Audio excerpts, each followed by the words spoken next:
Hello, guys. Welcome to the Game and Frame season preview of the Cosmopolitan League. I'm delighted today to be joined by two men who are starting an endeavor that I think we can all get behind, providing amateur competitive level soccer for free and also giving back to the community. Rob Rossicone is the founder and the man mad enough to try and provide something for free in America. And Lloyd is the gaffer of Brooklyn Bound, which is a New York club that's been around for a long time. And Lloyd is bringing over the great group of players he's been working with for many years over to SV Yellowhook at the beginning of fall season. Guys, thank you so much for joining me.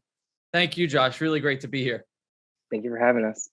So first question that I have for you guys is, obviously this is a very kind of unique endeavor. It really shouldn't be, but it is.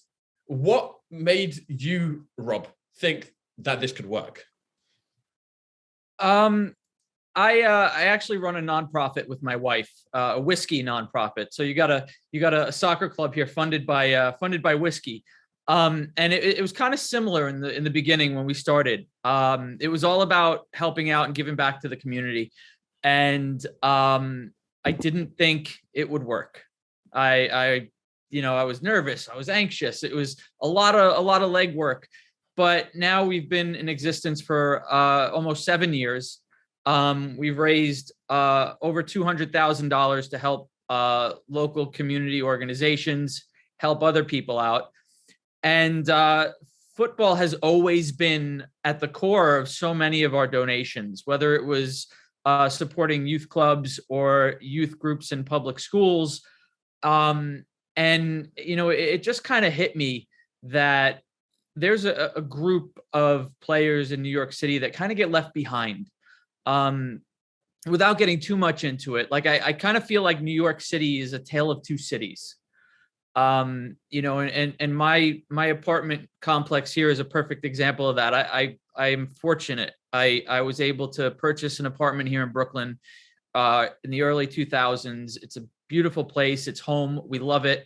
And just down the hall from me is a one-bedroom apartment with a family with 8 people living in it. And, I feel like that group, everything gets kind of left behind for them. And it's such a struggle to keep up and live and function here in New York City. And so many of those people are immigrants.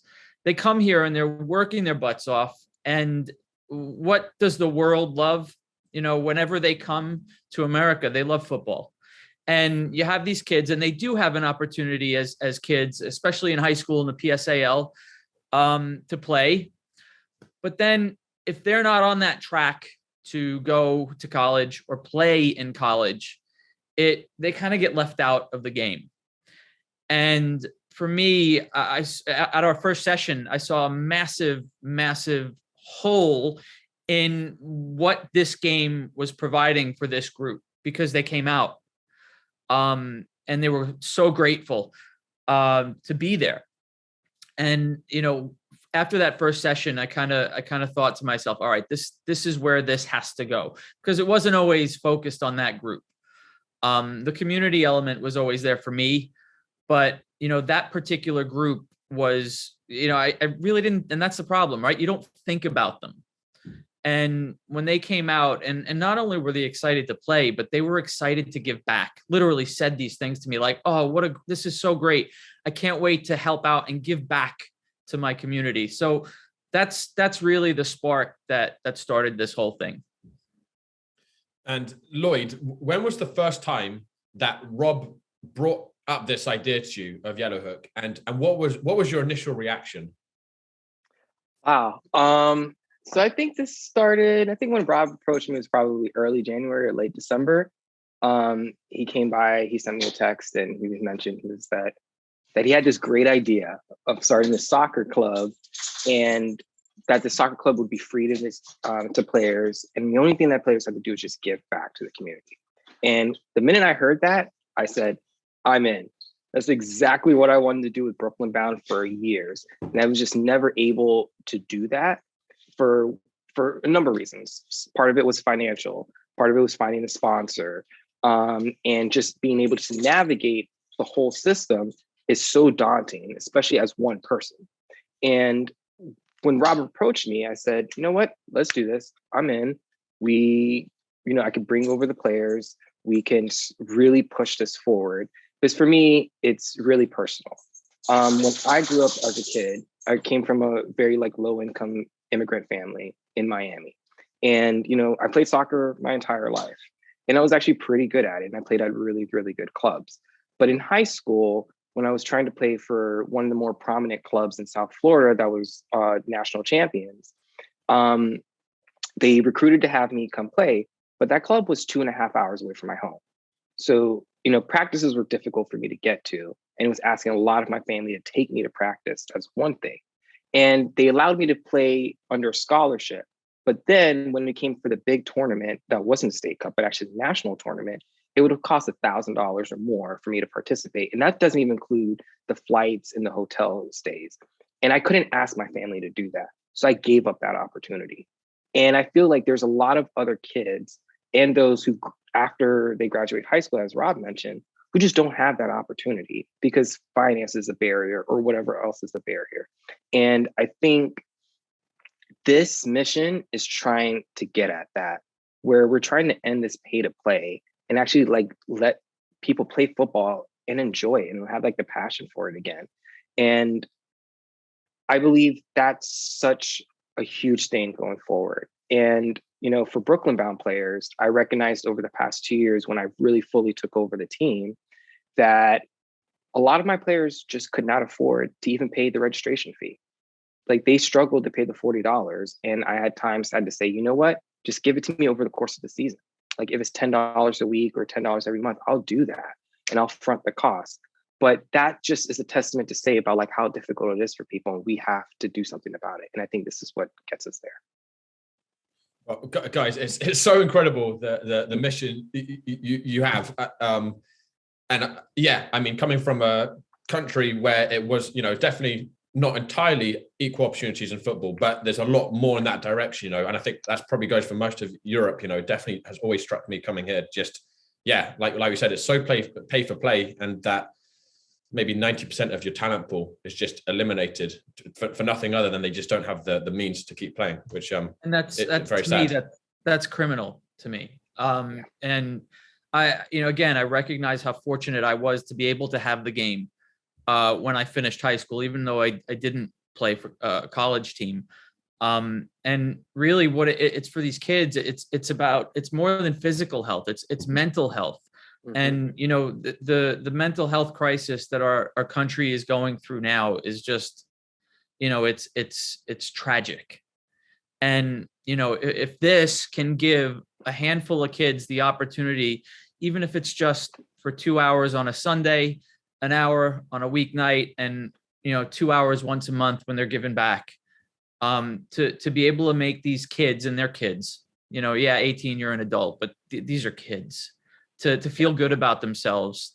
To me, as someone who I struggle with my own mental health issues, and it's personal that these kids are able to deal with this and have a bit of an outlet. So it's important. And I know that another part of your guys' philosophy, as I mentioned before, as well as the providing the football for free, is also every player is required to do some sort of volunteering. Why did you include that in part of the philosophy, Robert? And what's some of the ways that's already taken place? Well, we're about to. I'm excited to announce that we're about to start our very first charity endeavor with a not-for-profit here in Brooklyn called Grandma's Love. And Grandma's Love is an organization that provides public school students with a backpack filled with food for the weekend.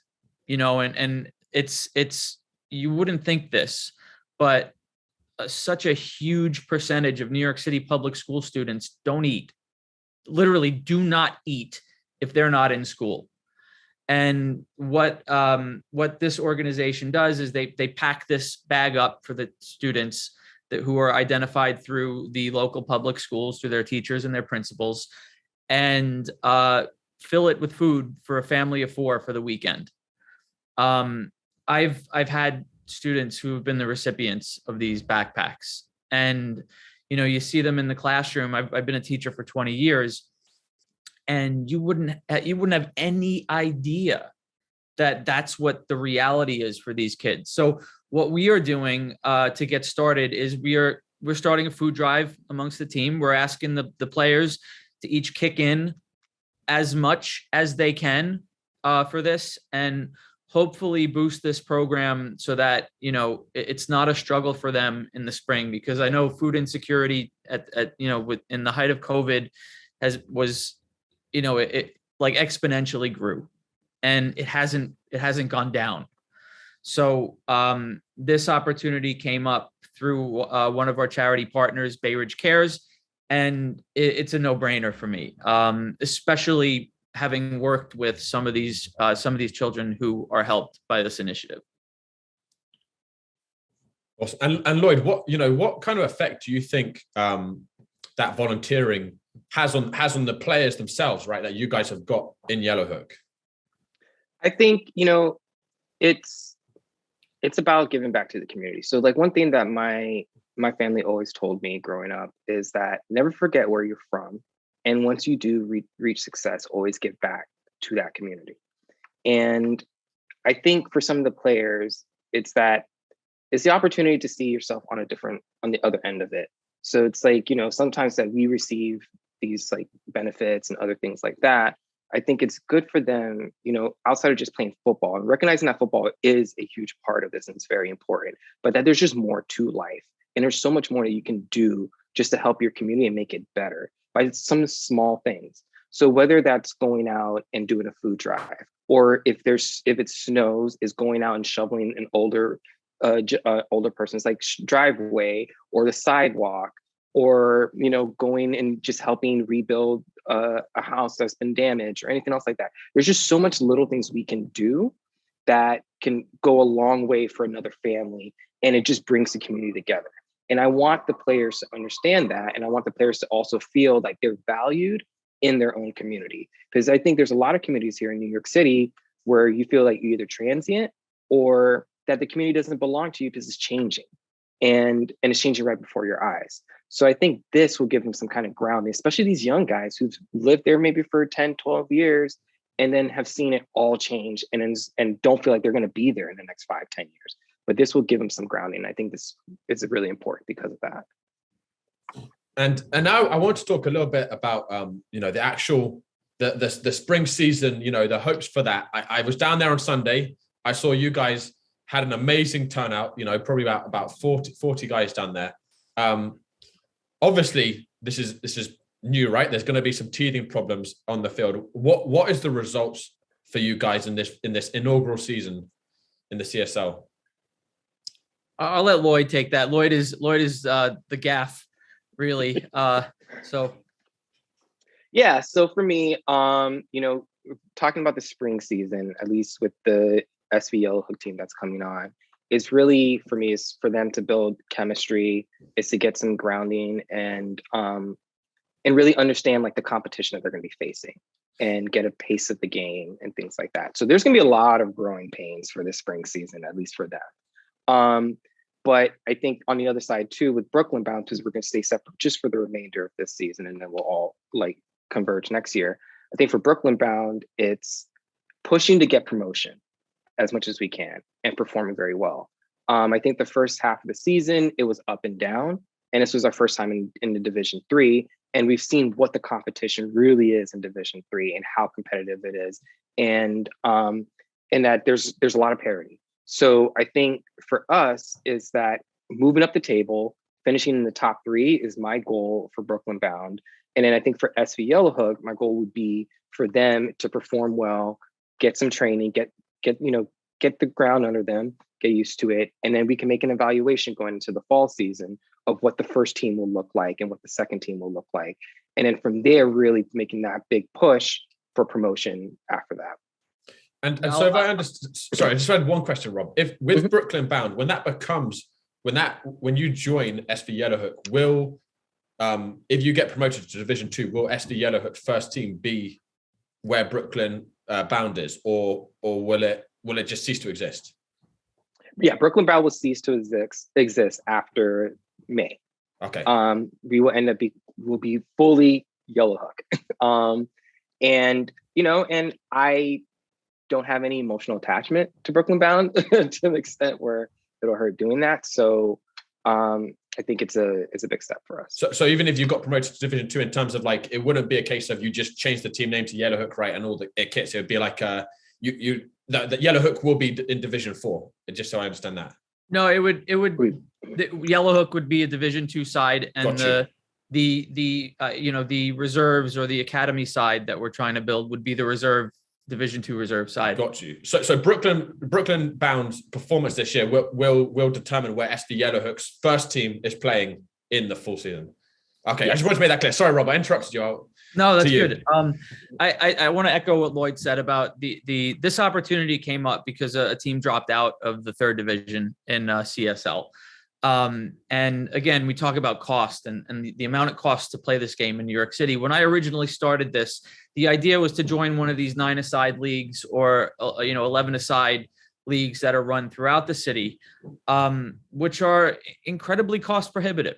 And one thing that's great about Cosmopolitan League, aside from the competition, is that it's the most affordable option you have out there to play organized football here in New York City.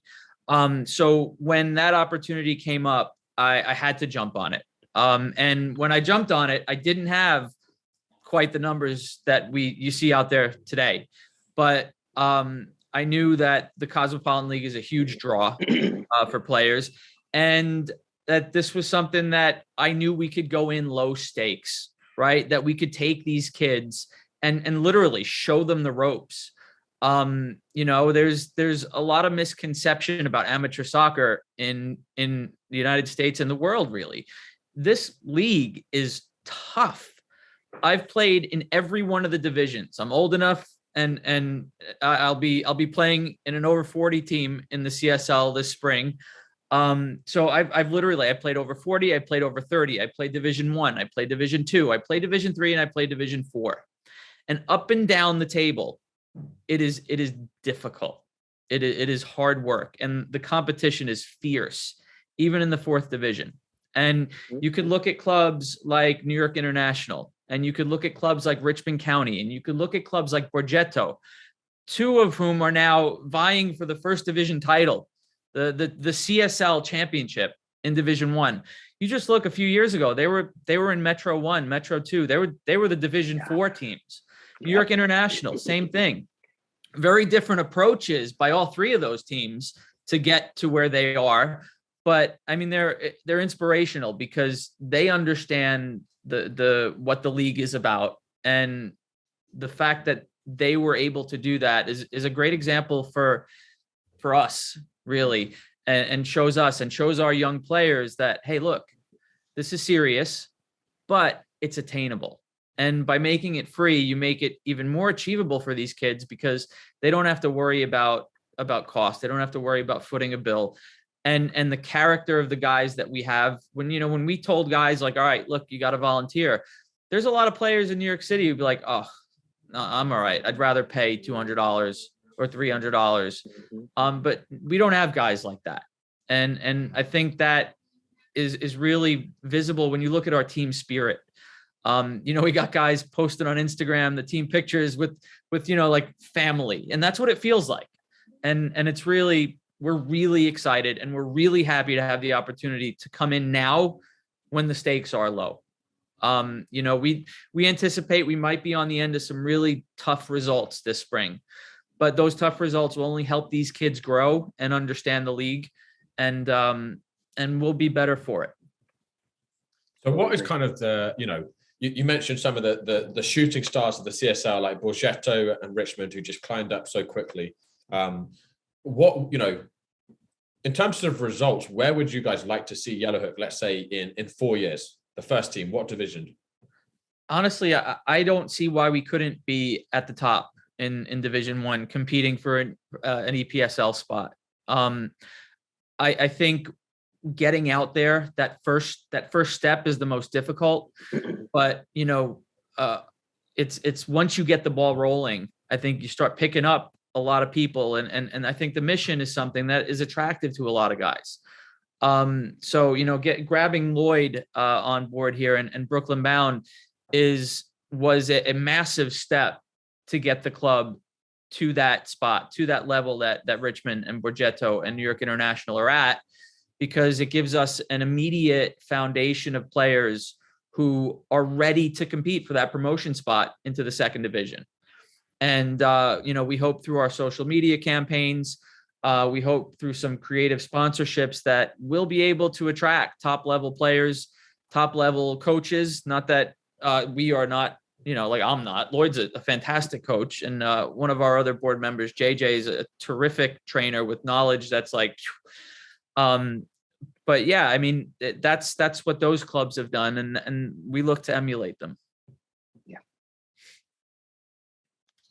And, in terms of the process of building the club, right? Because I know Yellowhook did not start very long. You've already got so many people out there.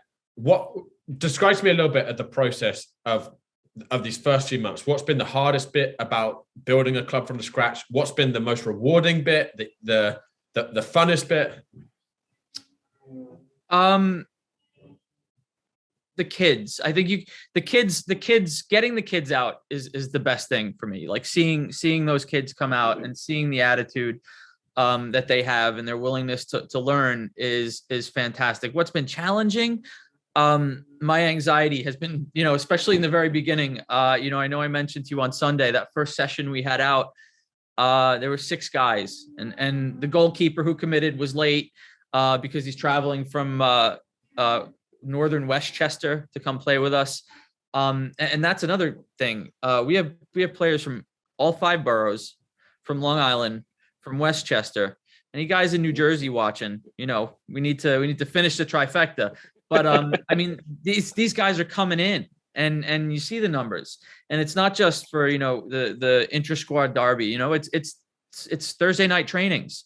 It's Sunday morning trainings, and that first day, I'll be honest, it was I didn't sleep the night before, and that next week I was like, oh, only 6 guys, and we had a few more guys at the Thursday night session, but then it just kind of picked up and really it took off, and that's comforting, and that's rewarding to me to know that there are 40 men who are now a little bit better off because they have a place to come and a home in SV Yellowhook.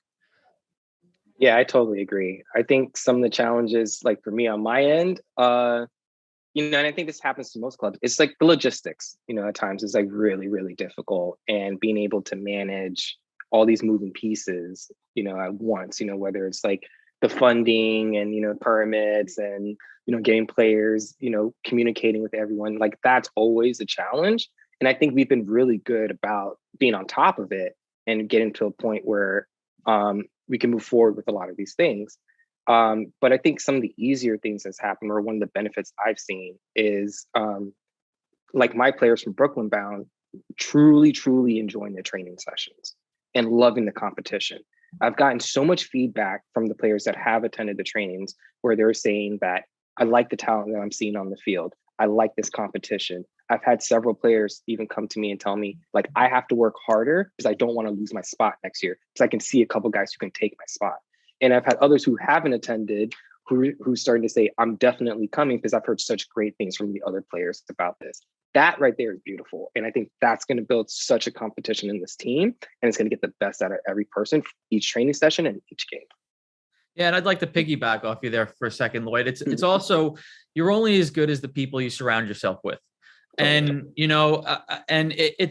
I've done this before on my own twice. When I was 25, I built a club in the CSL, and we folded after a year because it was basically me and one other guy. I did it with my last club that now have two teams in Division 3 and Division 4. But again, it was just too much for 1 or 2 or even 3 people to handle. And that's why, if you check out who we are, we have a group of about 8 or 9 of us who really share the responsibility of helping this grow. And 8 or 9 people who are 100% on board, 8 or 9 people who are smart, 8 or 9 people who have that good intention that, look, this is more than football. This is about community. And that's something, you know, when football clubs first came around, it was all about community. These clubs existed to give the working men of the Industrial Revolution an outlet. And, you know, it kind of, especially here in the States, that kind of gets left behind because it's only available to people who can afford it. And afford it, it's not just a financial thing. It's like Lloyd talked about in Florida, it's time.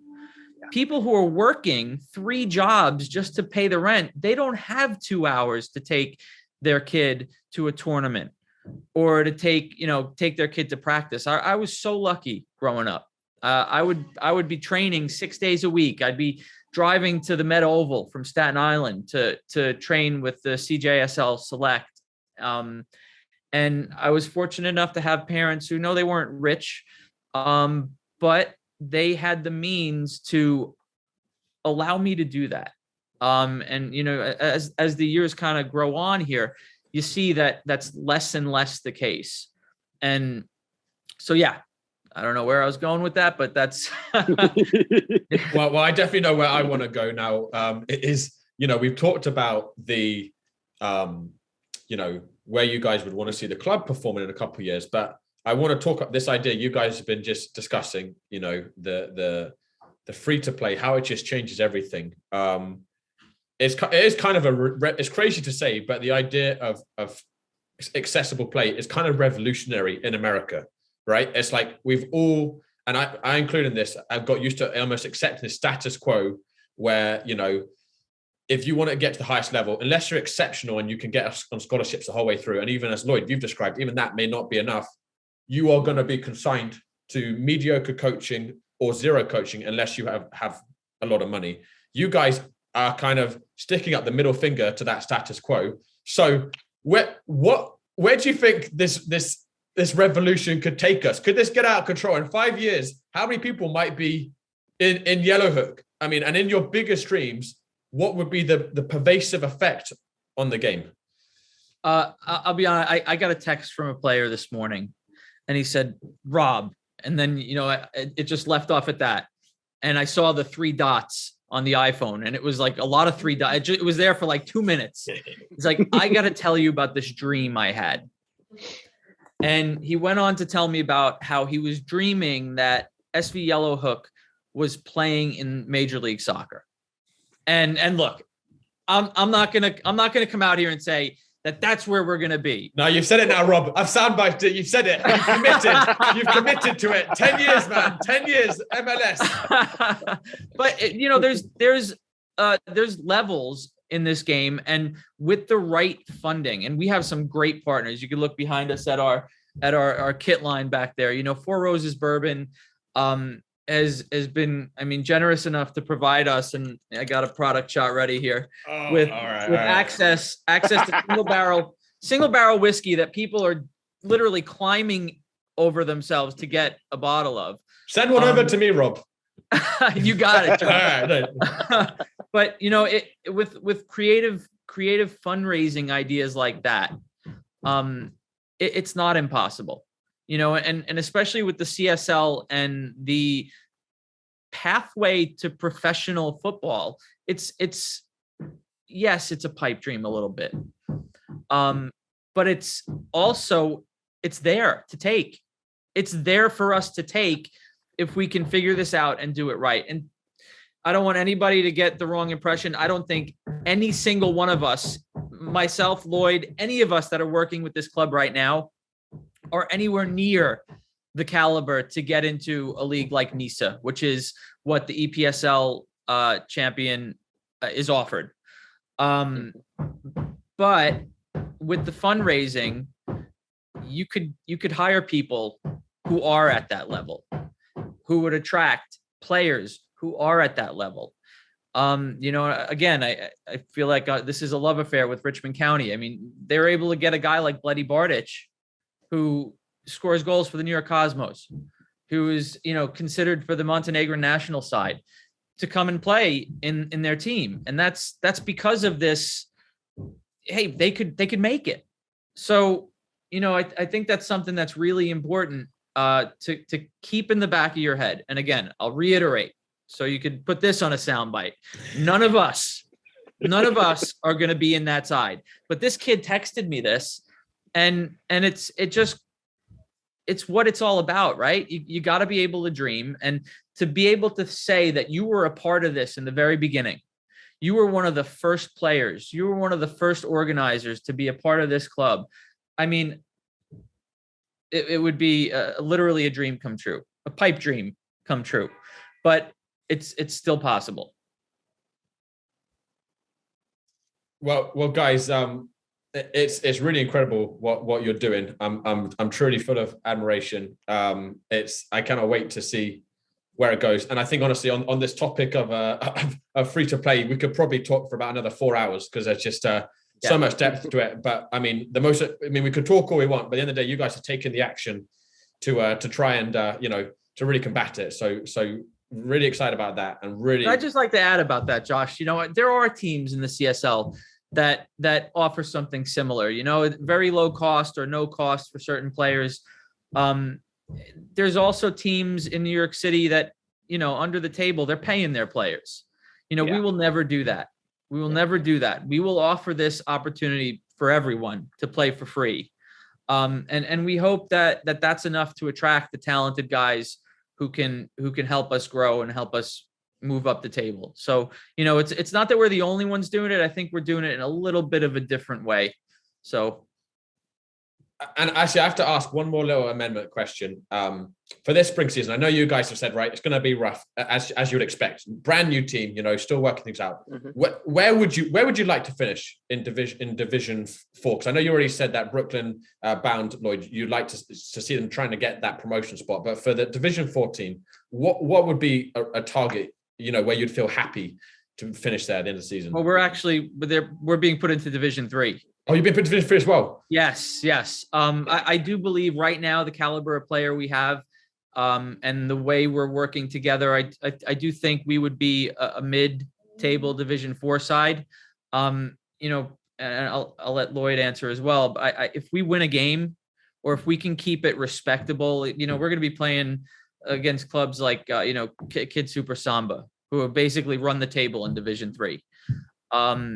Clubs that have been around for 100 years. And it's going to be tough, but I'm hoping that camaraderie that we've built over the past 2 months, that will kind of gel us a bit. And don't get me wrong, we have a spine of some really good players who I think could definitely play in the second division and beyond in this league.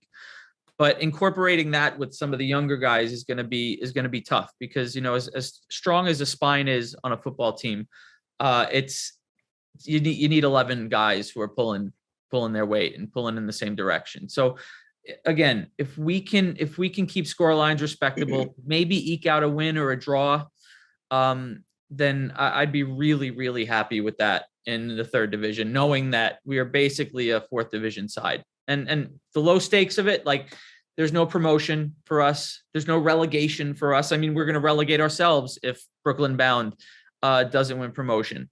So, we know where we're at, and it's all about the growth of the players and the group. So, but Lloyd, I'll pass to you as well. I totally agree with Rob on that. I think, it's going to be difficult. I would be happy to see us get some points, if possible, from the Yellow Hook side. But the most important thing to me is the development of the players in the spring season, especially going into next year. There's, like he mentioned, there's a spine, and I would love to see those players develop, because those could be first team players next year. But then even the other younger guys, having them develop, and we bring other players in over the summer that can help boost the team. Then we're going to be fighting on two fronts, basically, with the first team and the second team, and trying to make a huge push in both divisions. That's for me, that's the most important thing. And with Brooklyn Bound, like I said before, aiming for top 3 or promotion, that's the big thing for us. But we're second to the bottom of the table right now, but we're really close on points. I think we're 3 or 4 points off the top 3.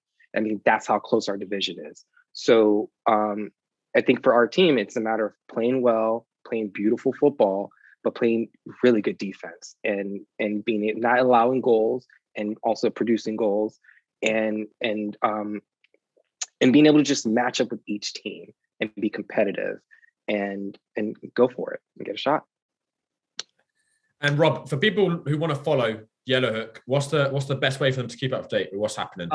We're on Instagram at SV Yellowhook, and also on our webpage is www.svyellowhook.com. And come on out. Like, I'm sure you're going to see us on Game and Frame this spring. We look forward to joining this New York City soccer community, especially in the Cosmopolitan Soccer League. So really excited.